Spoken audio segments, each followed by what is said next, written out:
OK, je filme. Bonjour tout le monde, je m'appelle Lisiane Jobudon, directrice de la marque Unibrou. Aujourd'hui, je vous parle de la fin du monde. Vous m'entendez beaucoup parler en ce moment, les 30 ans de la fin du monde. Juste avant, je vais vous dire, je suis dans un endroit vraiment incroyable, mythique, inspirant. Je suis chez Benoît Rock, qui est un des plus grands passionnés et collectionneurs d'Unibrou.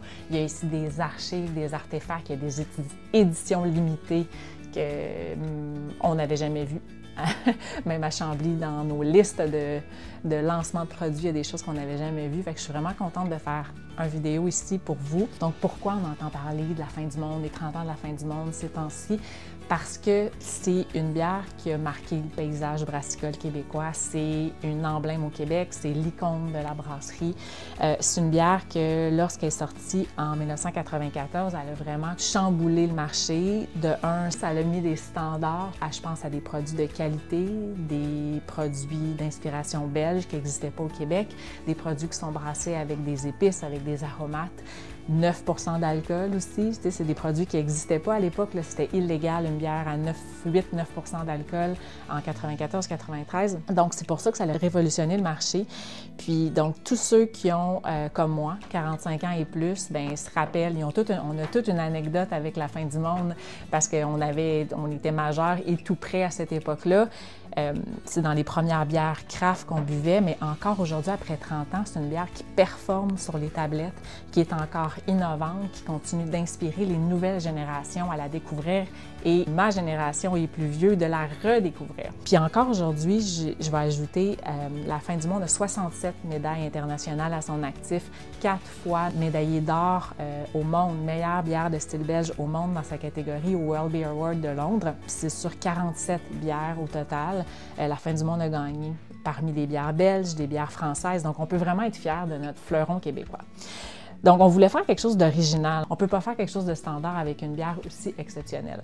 Donc, on a invité 4 microbrasseries du Québec et une de l'Ontario à brasser leur vision de la fin du monde. On voulait faire un projet qui était différent, qui était rassembleur, qui était collaboratif, c'est sûr, qui amenait de la joie de vivre à tout le monde, qui était convivial. Puis, on voulait que chacun garde leur identité. Donc, l'approche a vraiment été comme ça. On leur a donné carte blanche pour brasser leur vision de la fin du monde. L'histoire a commencé avec Godspeed. J'avais plusieurs échanges avec Luc de la microbrasserie Godspeed à Toronto. Il voulait faire des tables takeover d'Unibrou à Toronto, donc pourquoi pas, on échange.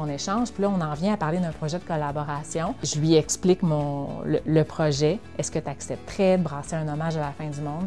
Tout de suite, il a accepté. Puis là, de fil en aiguille, j'ai eu le contact chez Dieu du ciel. C'était évident qu'on allait choisir Dieu du ciel aussi. C'était dans les pionniers au Québec. C'est dans les premiers qui ont brassé des bières craft au Québec, qui étaient à la base distribuées seulement dans leur pub, mais dans les premiers qui ont été en tablette, qui ont été commercialisés aussi dans les années 90, début des années 2000. Donc, c'était évident que j'allais aller aussi avec Dieu du ciel.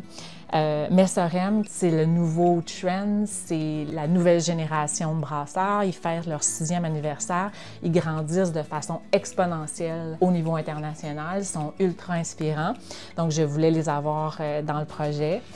Et évidemment, Microbrasserie de Charlevoix. Je les ai vus au Bière et Saveurs l'année passée. Je me suis arrêtée devant leur kiosque, mais je me suis dit, voyons donc, il faut absolument qu'on embarque la Microbrasserie de Charlevoix avec nous. Ils ont autant d'histoires, autant riches dans tout ce qu'ils créent et ils brassent des bières de style belge. Donc, c'était l'évidence. Et évidemment, nous aussi, on a participé à notre propre projet, bien sûr.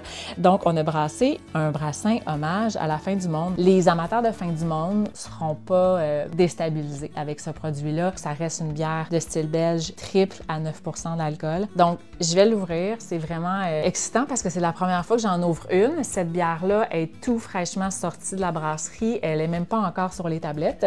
Donc, puis là, je vais suivre évidemment le protocole de service. Je vais tourner la bouteille pour faire décoller la lie et évidemment mélanger toutes les saveurs. Donc, je vais m'assurer d'avoir une belle bière trouble, d'avoir mélangé comme il faut toutes les épices, tous les aromates à l'intérieur. Et voilà! Toujours aussi agréable ce petit bruit festif. Évidemment, je la verse dans notre verre collaboratif, le verre qu'on a créé en collaboration avec nos 4 partenaires. Ça sent tellement bon, avec un petit peu de mousse. C'est vraiment délicieux.